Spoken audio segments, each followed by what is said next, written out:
Alô, alô. Bom, boa tarde, pessoal.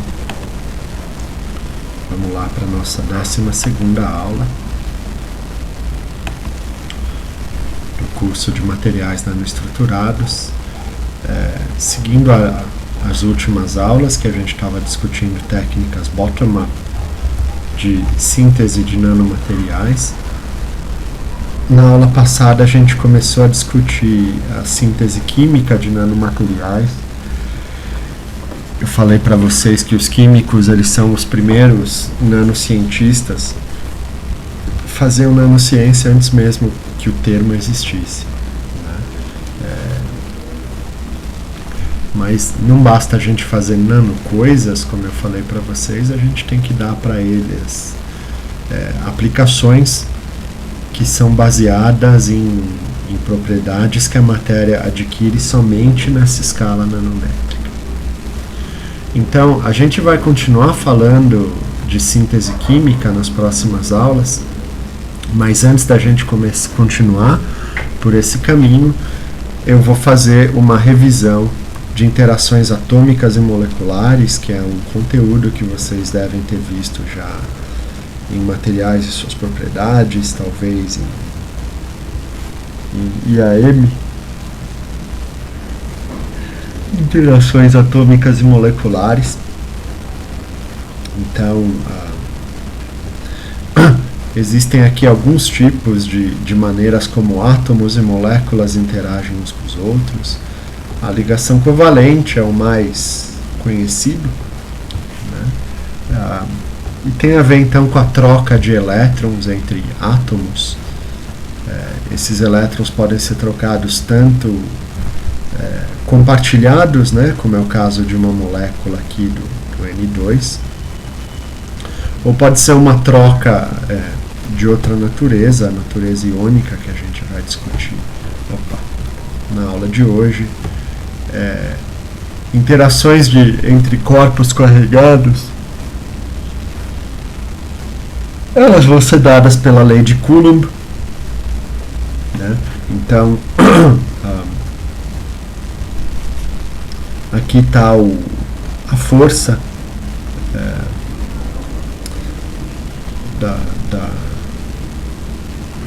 da lei de Coulomb, e na verdade esse aqui é o potencial, né? Então, ele é proporcional à carga entre os entes interagindo, e inversamente proporcional à distância entre esses entes, né? Então, a força é a derivada do potencial. Então, vocês veem que vai ficar aqui um R ao quadrado, né? Então, a força vai com o quadrado da distância. E tem sinal negativo. Quando a gente derivar aqui, vai aparecer um sinal de menos.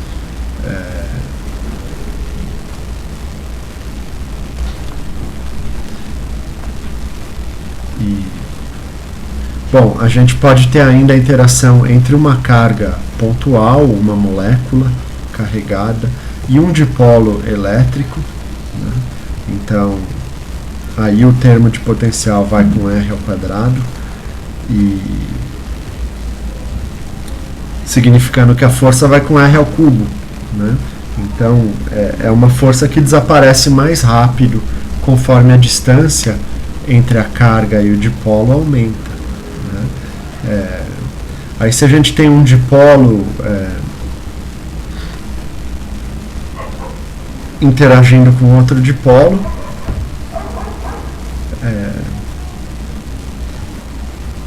a gente vai ter esse tipo de interação. Então, existem algumas maneiras, né? Um dipolo fixo e um móvel, ou ambos fixos, enfim. Então, vocês podem ver que o potencial de interação ele vai diminuindo mais rapidamente com a distância entre os entes interagentes, significando que a força desaparece cada vez mais rapidamente, né? Então, a força coulombiana, a gente diz que ela é uma força de longo alcance, né? O potencial cai com R, a força cai com R ao quadrado, Então demora para desaparecer completamente, principalmente se você estiver no vácuo, onde não tem atenuamento de nenhum material, né, com constante de elétrica mais alta, que atenue a interação elétrica.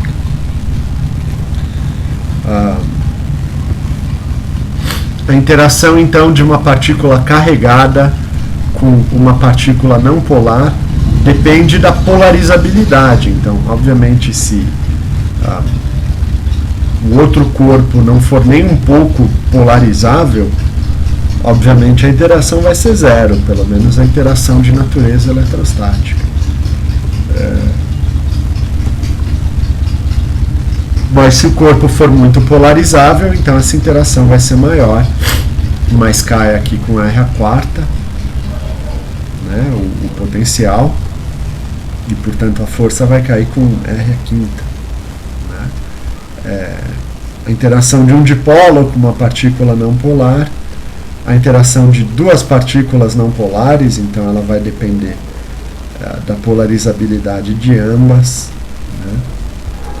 E por fim as interações de hidrogênio, que a gente vai discutir na aula de hoje, um tipo de interação muito peculiar, aqui indicada para o caso da água, né? Então é um tipo de interação muito importante, as interações de hidrogênio. Bom, então vocês lembram ali dos cursos de quântica, de IAM, essa aqui é a cara dos orbitais atômicos. Né? Então, os orbitais atômicos, eles têm essa cara, e isso daqui surgiu da resolução da equação de Schrödinger para o caso do átomo de hidrogênio. Né? Então, no caso do átomo de hidrogênio, a gente consegue resolver a equação de Schrödinger exatamente, e a gente chega à conclusão que os níveis eletrônicos, eles só podem assumir certos estados que são caracterizados por três números quânticos, né? O N, o L e o M, que estão indicados aqui no canto dessas imagens, né? Então, quando o L e o M são zero, a gente tem níveis S, e a multiplicidade desses níveis eletrônicos, ela está relacionada então aos valores de L e de M. Então aqui o estado 2, por exemplo, a gente pode ter com L igual a 1, né? E nesse caso o M pode variar de menos 1 até mais 1. Então a gente teria os níveis P, né, os orbitais P. Então a gente tem o PX, o PY e o PZ, que vão ser níveis análogos uns aos outros. Né? O que vai mudar é a orientação desses estados com relação aos eixos. E aí então a gente tem os níveis D, a gente tem aqui o nível 4S, por exemplo. Esse aqui é um nível D, esse aqui é um nível F, e daí por diante. Agora a pergunta é, como ficam os orbitais quando elétrons de dois ou mais átomos interagem, formando moléculas? Então a gente parte do princípio de que o orbital molecular vai ser de alguma forma composto por uma soma desses orbitais que os átomos individuais apresentam. Isso não é algo que a gente consegue provar exatamente com a equação de Schrödinger, porque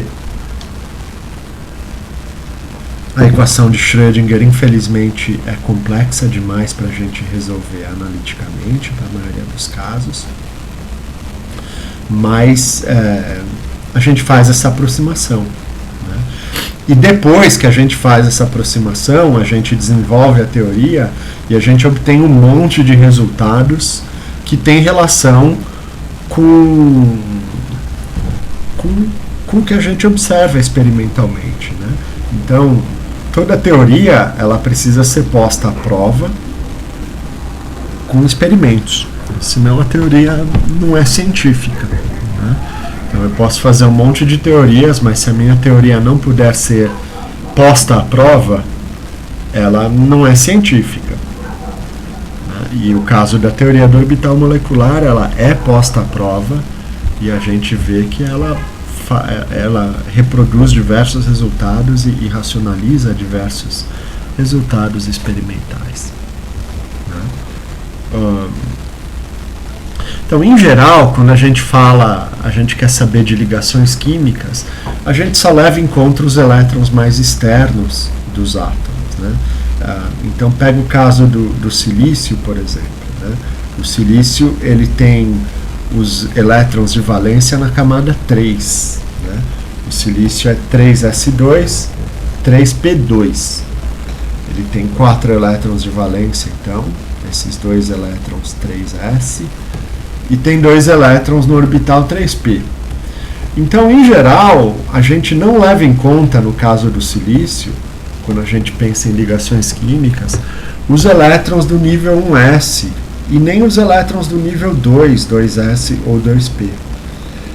Esses níveis estão dentro do átomo, eles são de camada fechada. Então, em geral, eles não participam da formação de ligações químicas, tá? Em condições regulares. Por isso a gente não se preocupa com eles quando a gente fala de moléculas. Então, se eu for ver uma molécula feita de silício, eu vou pensar mais nos elétrons do orbital 3, do nível 3, do que nos outros níveis. Bom, então vamos voltar de novo para o caso do hidrogênio, que é o mais fácil. Então, o hidrogênio ele tem um elétron só no orbital 1s. Então, quando esses orbitais 1s de 2 átomos de hidrogênio chegam perto um do outro, eles se misturam, ou no linguajar químico eles se hibridizam e dão origem a um orbital molecular. Então, o orbital molecular vai ter essa cara aqui. Os elétrons dos 2 hidrogênios agora passam a ocupar esse orbital molecular que pertence ao mesmo tempo aos 2 hidrogênios. E esse tipo de ligação molecular a gente chama de ligação sigma. Eu posso ter um átomo de hidrogênio interagindo com um átomo de flúor, né? E no flúor a camada aberta é o nível P, né?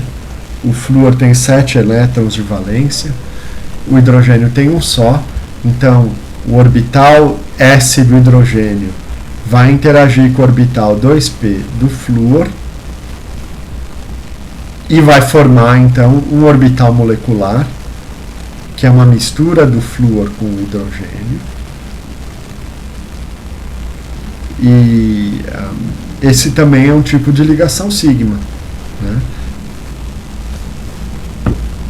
E finalmente a gente pode ter um orbital p do flúor interagindo com o orbital p de outro flúor para formar uma molécula de F2, e de novo esse tipo de ligação é uma ligação sigma.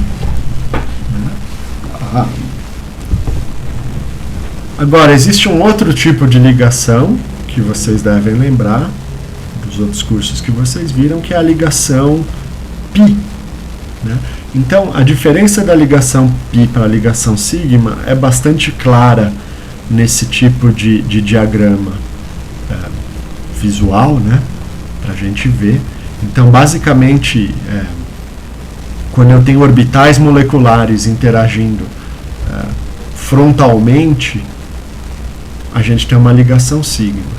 E quando eles interagem lateralmente, a gente tem uma ligação π.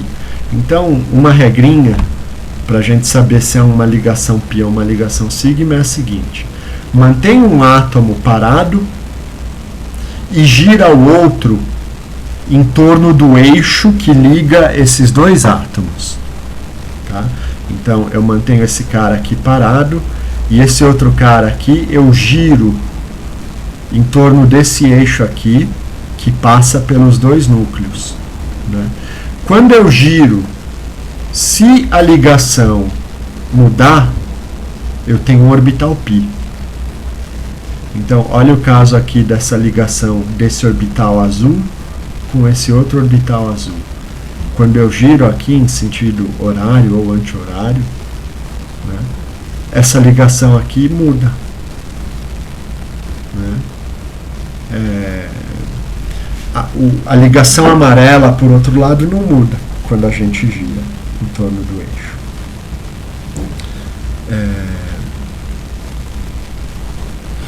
E, obviamente, com orbitais D é a mesma coisa que vale, né? Eu posso pensar em ligações sigma e ligações π envolvendo orbitais D, né? Aqui eu tenho um D com S, aqui eu tenho um D com P, eu posso ter D com D também, e daí por diante. A regrinha sempre continua a mesma, gira em torno do eixo que liga os dois átomos e vê se a ligação quebra, né? Aqui nesse caso claramente quebra e aqui não.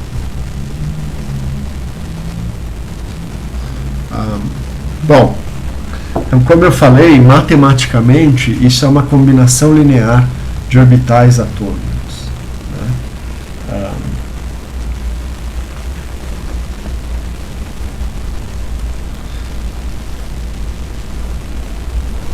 A gente pode ter uma combinação em que o produto das funções de onda, né, dos orbitais atômicos, ele é simétrico, né? Então a gente tem aqui uma interferência construtiva aqui no meio, né? Então cada cúspide dessa aqui seria um orbital atômico isolado, e quando eles se juntam, então a porção desse orbital se sobrepõe com a porção desse orbital e forma aqui uma região de interferência construtiva. E a gente pode ter, ao contrário, um produto antissimétrico dos orbitais moleculares, e nesse caso eu tenho uma região em que a contribuição dessa cúspide aqui é anulada pela contribuição da cúspide do orbital molecular B, então elas se cancelam e acaba surgindo aqui uma região que a gente chama de nó, né, que é uma região que atravessa o zero, que significa uma região de probabilidade nula de encontrar o elétron, né? Então eu tenho uma região aqui onde eu posso encontrar o elétron, eu tenho outra região onde eu posso encontrar o elétron, né? Vocês podem ver que seriam equivalentes a regiões de spins opostos, aqui eu estou simplificando. Então eu tenho um nó, né? E esse daqui então é um outro tipo de orbital molecular, né? Então a gente chama esse tipo de orbital molecular onde surge um nó de orbital molecular antiligante, e o orbital molecular onde os orbitais atômicos interagem de maneira que eles se somam e não tem plano nodal, a gente chama de orbital molecular ligante, né? Então você pega uma molécula de hidrogênio, cada um átomo de hidrogênio tem um elétron, então quando eles se ligam eu vou ter a formação de um orbital ligante, sigma, né, porque no caso do hidrogênio eu só tenho orbitais s, e eu vou ter um orbital antiligante. Os dois elétrons dos dois hidrogênios vão ocupar o orbital ligante, um com spin para cima, o outro com spin para baixo, e o orbital antiligante vai ficar vazio. Agora, por que não existe então a molécula de hélio? Porque no caso da molécula de hélio, cada átomo de hélio tem 2 elétrons. Então, de novo, o hélio é o 1s2, né? Então eu vou formar um orbital ligante, sigma, e eu vou formar um orbital sigma antiligante. Só que agora ambos os orbitais são populados. Então, eu estou populando o orbital ligante e eu estou populando o orbital antiligante. Só que popular orbitais antiligantes é energeticamente desfavorável. Então, o átomo de hélio, ele prefere ficar sozinho do que ficar junto a outro átomo de hélio, numa configuração em que ele vai ter orbital antiligante populado. Então, uma regrinha para a gente saber se uma molécula é estável ou não é calcular a ordem de ligação dessa molécula, que é simplesmente a gente subtrair o número de elétrons que estão em orbitais ligantes do número de elétrons que estão em orbitais antiligantes. Né? Então, assim a gente consegue ter uma noção se essa molécula vai ser estável ou não. Então, pega, por exemplo, a molécula de hidrogênio ionizada. Então, tem um elétron só. A ordem de ligação dela é meio. Então, você já vê aqui que a distância de ligação entre esses dois hidrogênios é muito maior quando eu tenho a molécula de H2 não ionizada, e a energia de ligação também é muito menor. Né? Quando eu pego a molécula de hélio ionizada, a ordem de ligação é meio, então ela ainda é razoavelmente estável, mas é menos do que a molécula de hidrogênio. E no caso, um tique aqui, vamos ver o que é.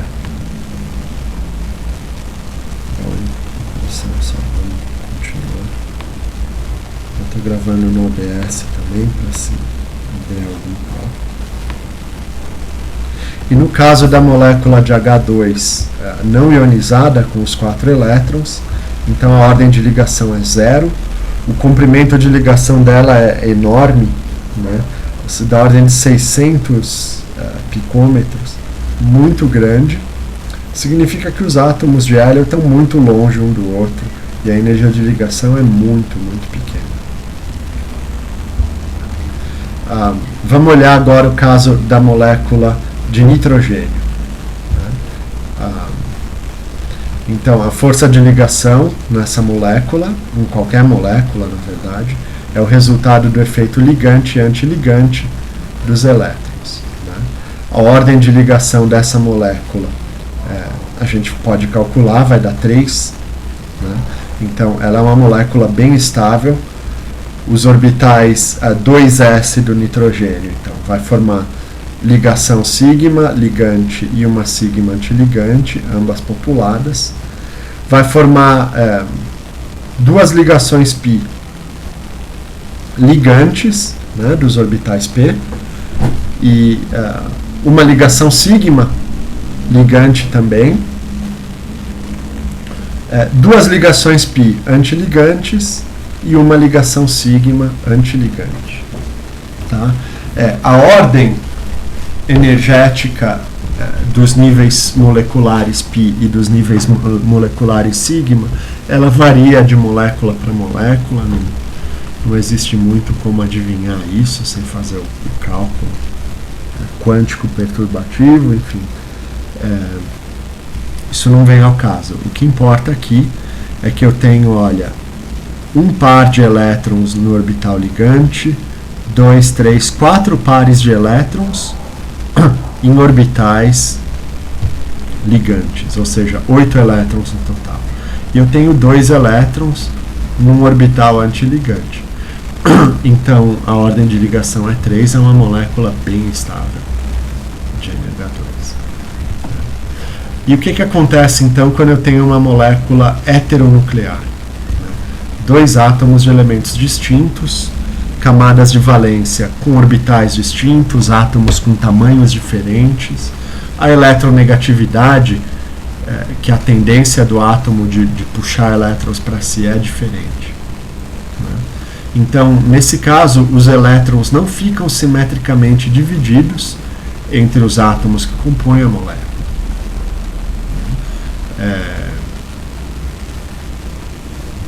Um átomo vai puxar o elétron com mais intensidade e no extremo vão surgir ligações polares aqui, que vocês com certeza já ouviram, né?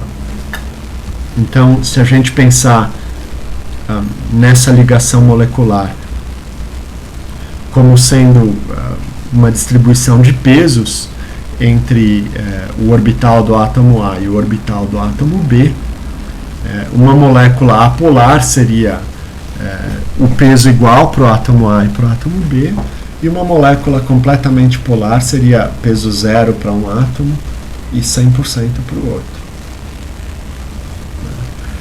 Bom, eletronegatividade é uma medida qualitativa, existem várias maneiras de definir eletronegatividade para a gente poder estimar quão iônica é uma ligação química, né?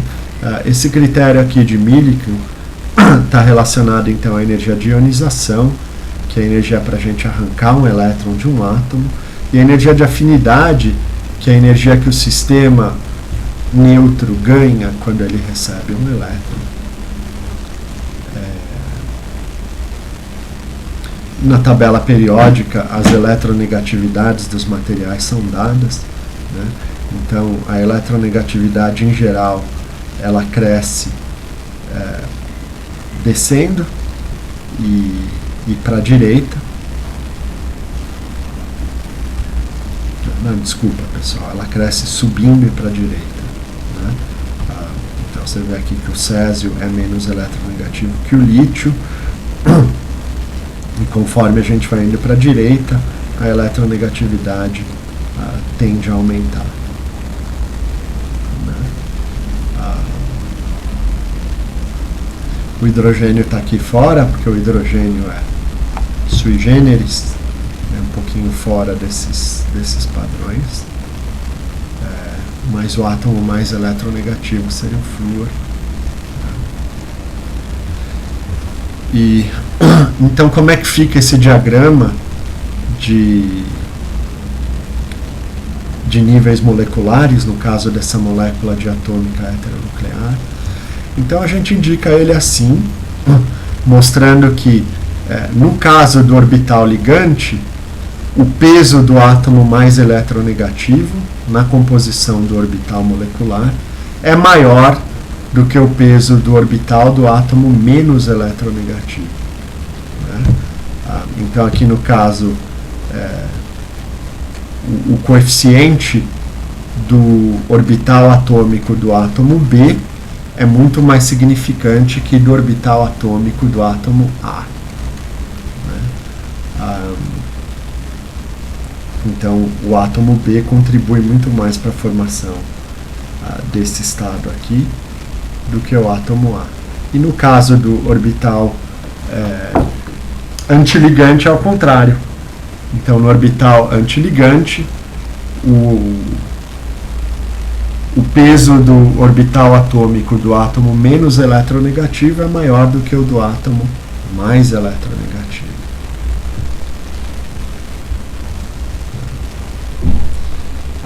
Então, pega a molécula de CO, né, que é o monóxido de carbono.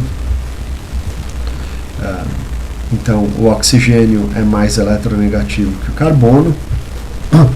Então, vocês podem ver que a formação do orbital ligante sigma, ela é sobretudo do orbital 2s do oxigênio, com uma contribuição menor do orbital 2s do carbono, e daí por diante. A gente conta quantos elétrons de valência cada elemento tem e a gente vai populando. Lembrando que a ordem entre o orbital sigma e o orbital π, ela não é sempre clara, tá? Ela não é óbvia, a gente precisa fazer o cálculo para saber.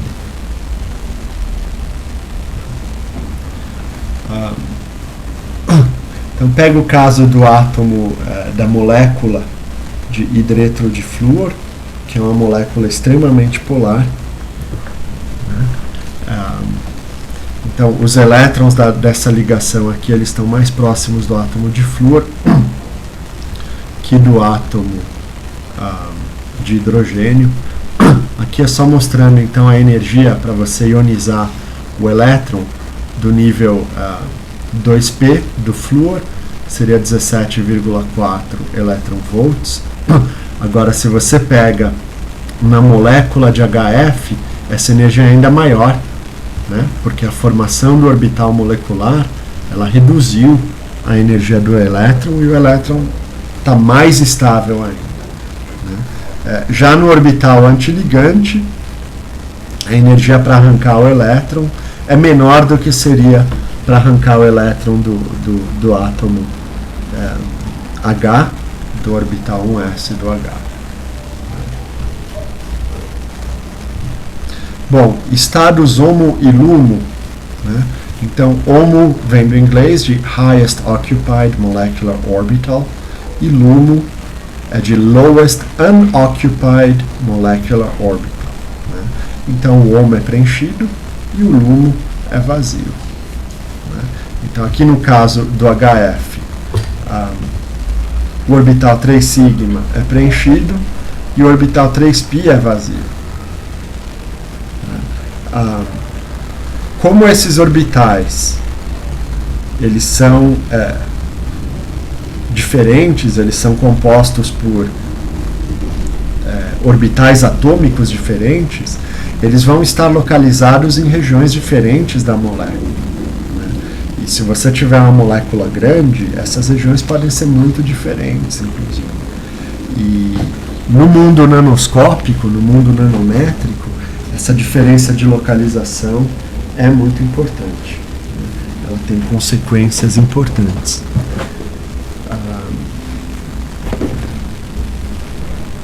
Bom,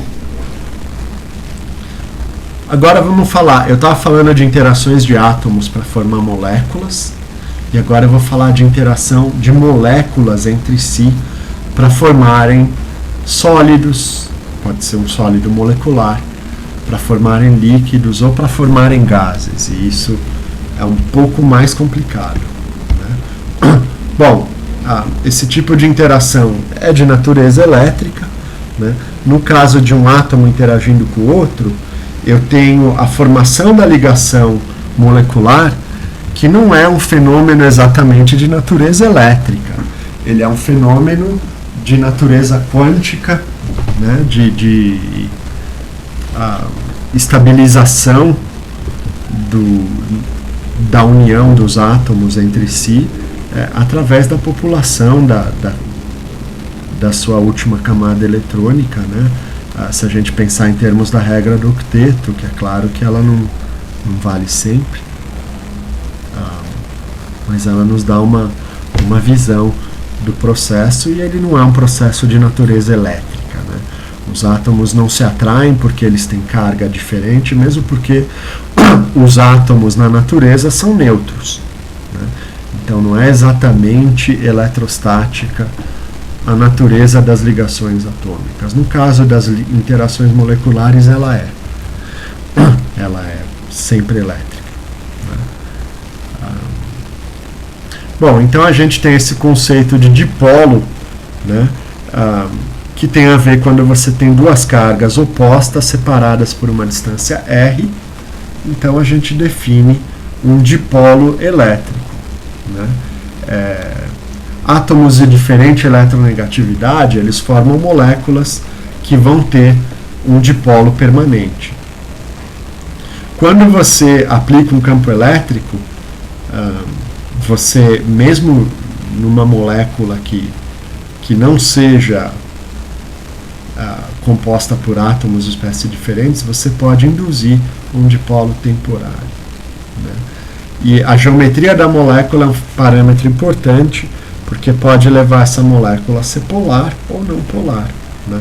Então, o caso da água, por exemplo, ela é polar.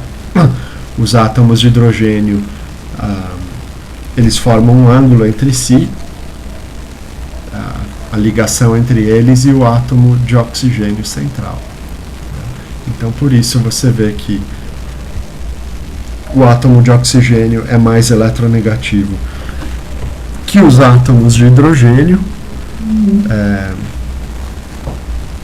aqui na verdade esse desenho não está errado, mas de qualquer forma o importante aqui é que esses dipolos aqui, eles claramente não se cancelam se você fizer a soma vetorial. No caso da molécula de dióxido de carbono, embora o átomo de oxigênio seja mais eletronegativo que o átomo de carbono, a molécula como um todo é apolar, porque as ligações estão alinhadas em um mesmo eixo, então o momento de dipolo para a direita equilibra o momento de dipolo para a esquerda, então a molécula como um todo acaba sendo apolar. O caráter iônico, covalente ou metálico é dado analisando a distribuição eletrônica em relação aos núcleos, né? Então, quando a gente tem uma ligação covalente, como o H2, a gente vai ver a nuvem eletrônica distribuída de maneira simétrica em relação aos núcleos, né? Uma ligação polar covalente, como é o HF, a gente vê uma ligação polar covalente. E a molécula de fluoreto de lítio é uma molécula extremamente polar, né? Chegando ao ponto de ser iônica, né? Então, não existe uma ligação completamente iônica no mundo real, mas ela é bastante próxima disso, né? Então, é como se o elétron do lítio fosse perdido para o flúor e ficasse em volta do flúor, então o flúor fica negativo, o lítio fica positivo, e aí esses átomos, que agora são íons, passam a se atrair por conta dessa perda, né? Nenhuma ligação é totalmente iônica, ela tem uma contribuição covalente ainda, mas é próximo disso, né? Então, se a gente pega aqui, por exemplo, a molécula de hidreto de bromo, me desculpem, eu não sou muito bom em nome de moléculas, os químicos talvez possam me corrigir aqui. Você pode olhar na tabela periódica e ver a eletronegatividade dos dois átomos e estimar o momento de dipolo. Então, a diferença de eletronegatividade entre o hidrogênio e o bromo é 0,8, e aí, se você sabe a distância de ligação, é só multiplicar esse valor por 0,8, né?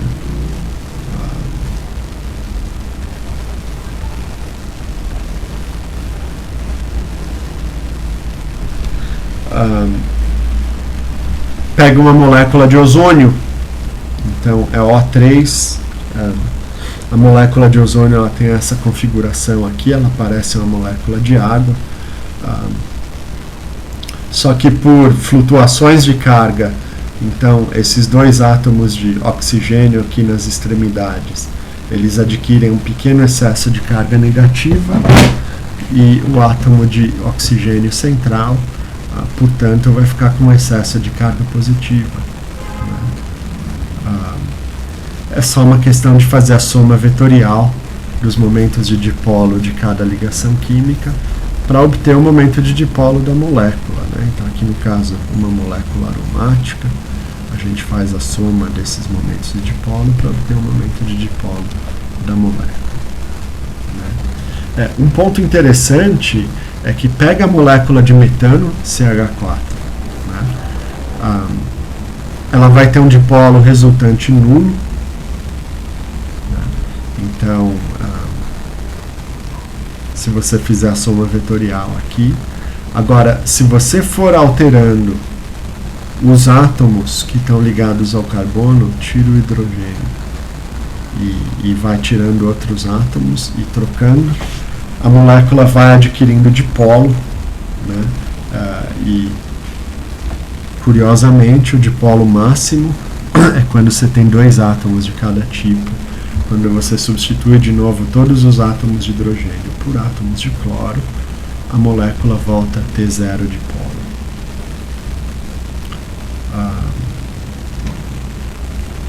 outro exemplo, então, né, de como a gente faz esse cálculo.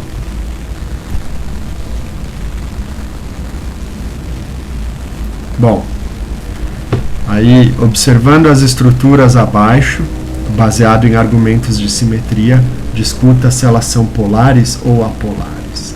Né? Bom, então aqui eu vou ter uma ligação de cloro com carbono, uma ligação de hidrogênio com carbono. Né? Mesmo que eu não saiba qual é mais eletronegativo aqui,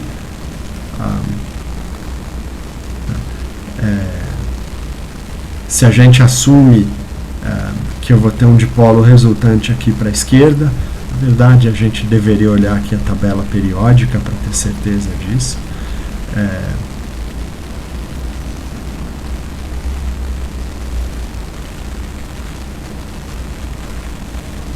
Se o momento resultante for para a esquerda e esse aqui for para a direita, né, essa molécula aqui seria claramente não polar, né, apolar. Da mesma forma, se a resultante do momento de dipolo entre o hidrogênio e o carbono e o cloro e o carbono fosse para dentro, esse outro aqui também seria para dentro, então de novo a molécula seria apolar.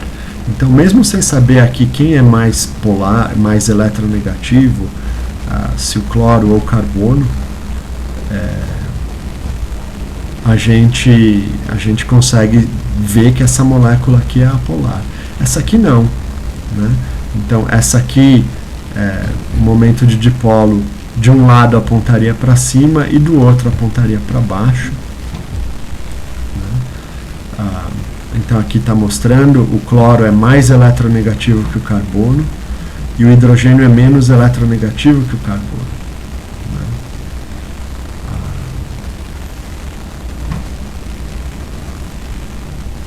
Então, aqui nesse caso, o momento de dipolo resultante vai ser para baixo, e aqui também vai ser para baixo, mas com ângulo entre si. Então, portanto, essa molécula é polar. Desculpem, eu me confundi. Nesse outro caso aqui, então, eu vou ter um momento de dipolo apontando para cima, e aqui eu vou ter um momento de dipolo apontando para baixo. Então, essa molécula aqui acaba sendo apolar, e a gente precisava mesmo saber qual era o átomo mais eletronegativo aqui. Agora, mesmo quando eu tenho moléculas apolares, eu posso ter o surgimento de um dipolo temporário devido à interação com outras moléculas. Né? Então, vamos supor que eu tenho, sei lá, 2 moléculas de hidrogênio, H2. Então, a molécula de hidrogênio, ela tem uma simetria praticamente esférica na distribuição eletrônica em volta dos núcleos. Nenhuma das moléculas é polar, porque é H2, cada uma delas. Só que quando eu colocar uma molécula de hidrogênio perto de outra molécula de hidrogênio, então os elétrons em uma molécula vão repelir os elétrons da outra molécula. Né? Então, nesse jogo, o que pode acabar acontecendo é que eu induzo momentaneamente um afastamento dos elétrons na face da molécula que está perto da outra molécula. Né? Então, eu vou ter um esvaziamento de elétrons momentâneo ali, e esse esvaziamento de elétrons, imediatamente, ele induz uma acumulação de elétrons na outra molécula. Então, isso daqui a gente chama de dipolo induzido. Né? Então, o dipolo aqui foi induzido, e assim as moléculas de hidrogênio passam a interagir eletrostaticamente uma com a outra, né? E formam um gás de hidrogênio, né? Que no limite pode formar um líquido de hidrogênio ou até um sólido de hidrogênio. Né? Então, o momento de dipolo ele é proporcional a essa constante de polarizabilidade, e o campo elétrico se eu tiver um campo elétrico aplicado num sistema, a mesma coisa. Eu posso induzir essa distribuição de carga nas moléculas, então elas passam a ter um dipolo.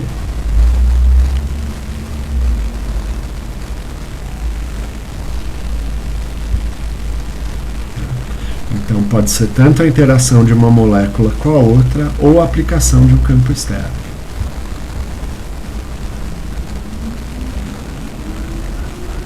E nesse caso eu posso falar de momento de dipolo induzido. Ele é calculável, né? Onde E é o campo que eu estou aplicando, o campo externo, e alfa é o momento de dipolo, a polarizabilidade da molécula, que varia de molécula para molécula. Bom, aqui um exemplinho da molécula de água. Eu não vou entrar em detalhe aqui, o exercício é bastante simples e está dado. Então, se você pega agora um líquido, né, no caso a água, você tem a polarizabilidade volumária, então é a polarizabilidade por unidade de volume. E a gente pode calcular também o dipolo da molécula. Então, muito bem, a gente está falando aqui de dipolo, a interação de dipolo, o que é o dipolo elétrico, mas tem mais outros tipos de interações. Então, a pata das lagartixas, na verdade, né? Por muito tempo, os cientistas acreditavam que a capacidade das lagartixas de subirem em superfícies líquidas, lisas, era devido a pequenas ventosas que elas teriam nas patinhas, né? Ventosas tão pequenas, enfim, uma lagartixa pequenininha, que a gente não consegue ver a olho nu, né? Em 1960 surgiu uma hipótese de que, na verdade, o que fazia a lagartixa conseguir subir nessas superfícies tão lisas quanto o vidro eram interações de Van der Waals. Mas foi só no final do século XX, um artigo publicado na revista Nature, que um grupo liderado por um biólogo americano fez uma imagem de microscopia eletrônica na patinha de uma lagartixa e mostrou que ela não tinha nenhuma ventosa ali, ela tinha pelinhos, né?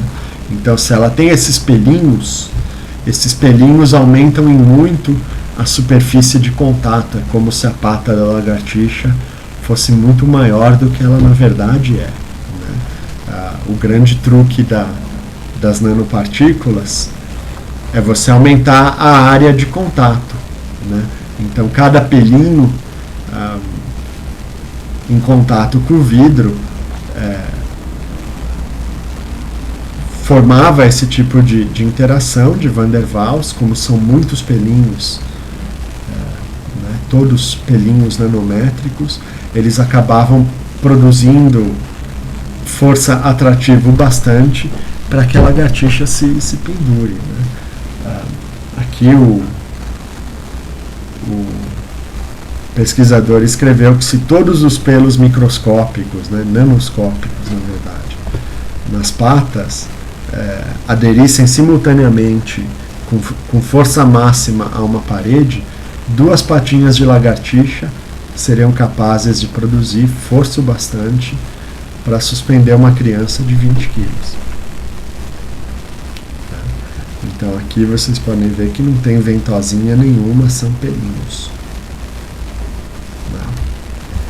Desculpa, esses pelinhos eles são nanoscópicos no diâmetro, mas no comprimento eles são microscópicos mesmo.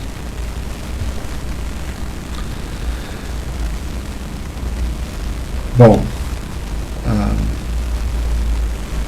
então essa aqui é a interação de Van der Waals, né? A interação que tem essa cara aqui, que varia com a sexta potência. O potencial varia com a sexta potência. Então, a força varia com a sétima potência.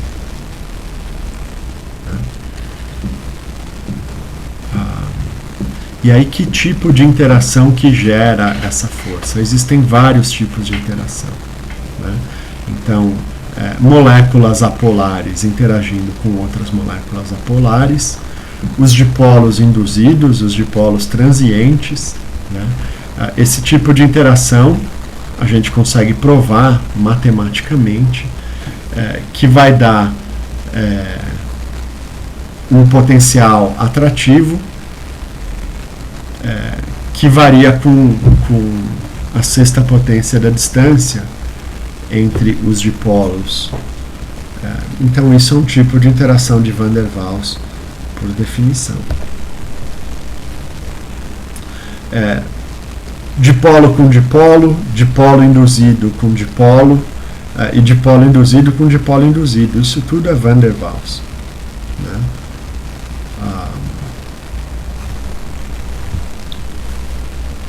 Isso pode ser provado matematicamente. Existe ainda um tipo de interação que é chamado de ligação de hidrogênio, né? Um tipo de interação molecular. Então, a ligação de hidrogênio é uma interação entre cargas elétricas envolvidas quando a gente tem esse tipo de ligação. Então, você tem uma espécie de átomos A e uma espécie de átomos B, e entre elas você tem um átomo de hidrogênio. Então, em geral, A e B são muito eletronegativos, e B tem um par de elétrons solitários, né? Que é quando você tem, você faz ali a distribuição eletrônica, no caso do cloro ou do flúor, por exemplo, e você vê que você tem um par de orbitais eletrônicos preenchido que não participa diretamente da ligação química, né? Então isso a gente chama de par solitário ou lone pair, né? Então esses átomos A e B, em geral, a gente limita ao nitrogênio, ao oxigênio, flúor, também é possível cloro.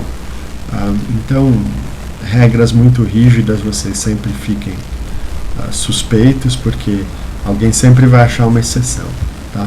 Mas, via de regra, são esses elementos aqui que têm lone pairs, né? Pares de elétrons solitários.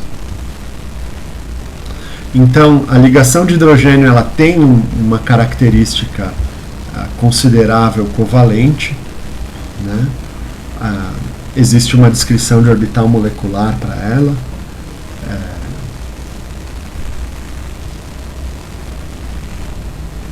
E a distância de interação atrativa é ainda menor do que no caso de Van der Waals, né? Significa que essa aqui é uma força de curtíssimo alcance, né? Mas essa é a força que domina na água líquida, na água do gelo, inclusive nas moléculas de DNA, né? Então, ela é uma força intensa, mas ela desaparece muito rápido quando você afasta os componentes dela. Então, aqui mostrando a energia dessas ligações. Então, ela é muito menor do que a ligação coulombiana, que acontece na interação entre dois íons.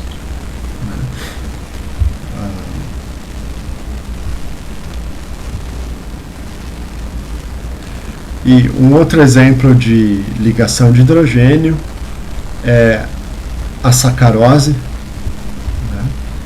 Diversas cadeias polipeptídicas, então isso a gente vai discutir na próxima aula, a formação de estruturas, né, como vesículas, lipossomas, etc. etc. O gelo, né, e os flocos de neve, eles têm essa variedade incrível de geometrias por causa das interações de hidrogênio, das pontes de hidrogênio, né? O DNA, né?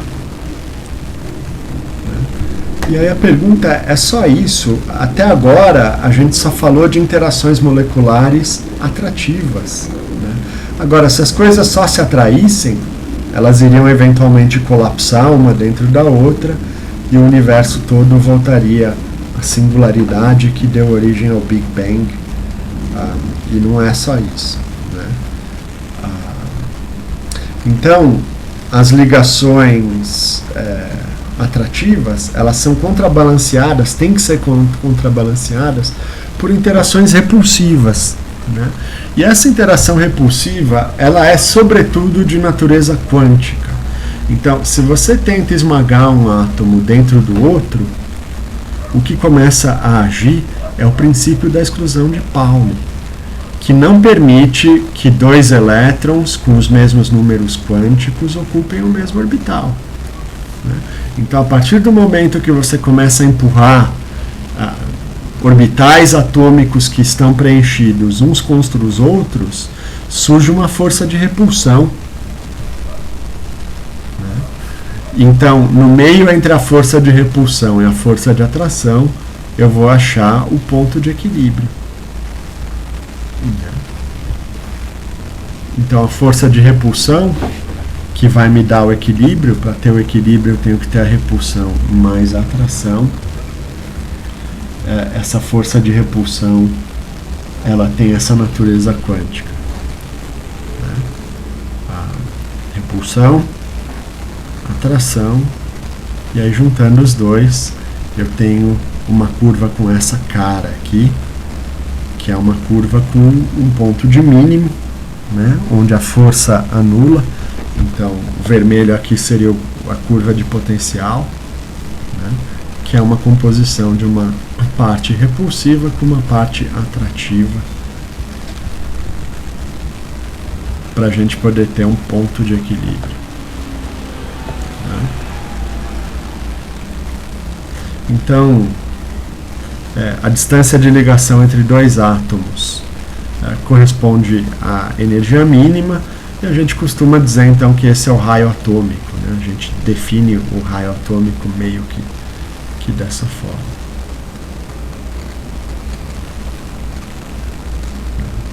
Bom, aqui as energias de dissociação de diversas moléculas diatômicas, né?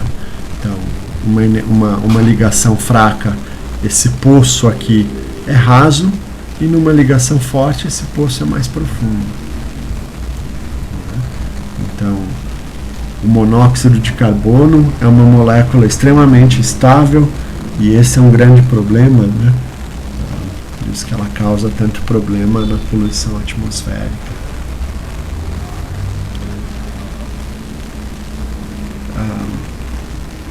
A componente repulsiva, em geral, ela tem uma natureza muito complexa, então ela é ajustada na mão.